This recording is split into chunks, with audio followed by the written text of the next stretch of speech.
For the repair of the ESCU-AM1 by HANSHIN Electric, the following procedures were necessary. Replacement of various electronic components and general cleanup of the unit. For testing, we use a 24V DC power supply. When we connect the unit to the power supply, the LED lights up, indicating that it is responding accordingly.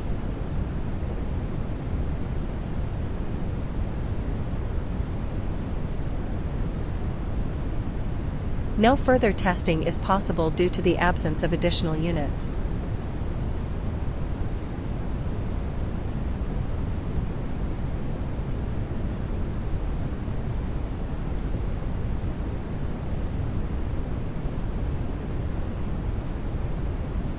It is now clear that the ESCU-AM1 by HANSHIN Electric is working successfully and is ready to be delivered to the client.